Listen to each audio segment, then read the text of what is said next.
ქართული YouTube სამყარო არსებობს რა და ეს YouTube ტარები, YouTube კლანები ასე ვთქვი. ყველამ რა ჩვენივრად მიგვიღო რა, თქო ძალიან დამეგობრდით რაღაცა. ამ დროს დაიწყო ეს პოლიტიკური ამ მოძრაობები რა, ეს არ არის სულ კანონს და რაღაცა ერთი. უცება ისე გაგვრიყეს, რომ ფაქო ძალიან წარმატებული იყო მოთამაშე, თქვათ მაფია ხო ის ეს.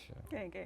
ძალიან ისე რა, ანუ კარგად გამოვიდა, თვითონაც მაგრა უყარს ეგ თამაში რა, ისო მაფია. იქ რაღაც YouTube-ი გა, იქ რაღაც დამეგობრდით ადამიანებთანაც ყოველდღიური და უცებ ვკავ თითქოს საერთოდ არა ვართ რა, ანუ იქ დაგბლოკეს, იქ არ გეძახიან, იქ და ეს და რაღაცა ბულინგი და უცებ ადამიანებმა აი ისეთი აი ჩაგვიტარეს რა, რაღაცნაირად შეიძლება თვითონაც ვერ მიხვდნენ რა დაავალეს მათმა ზემდგომებმა, არ ვიცი ვინ დაავალა, როგორ დაავალა, მაგრამ ისეთი რაღაც მოხდა, რომ რაღაცა გაგვრიყეს რა, ხვაგან ვართ რაღაც და ეგეთი რაღაც მოხდა. ეს ეხლა გრძელდება რაღაც მომენტის მერე უკვე აღარ გვაინტერესებდა ჩვენ. რაღაც მომენტის მერე მივხვდით, რომ როგორც არ უნდა მოხდეს და როგორც არ უნდა გაგრძელდეს ეგ ამბავი. აქ ცოტა სხვა თემა არის რა. ანუ ჩვენ დავიწყეთ, რომ ჩვენ საქმეს ვაქცევთ ყურადღებას რა. ფაქტია რომ გრძელდება, რომ დღემდე არ ეძახიან ფაქოს მაფიაში ვთქვათ და დღემდე მე არ მინახავს ვინმე სადმე რომელიმე გადაცემაში დაგვიძახოს, რომ ანუ ხო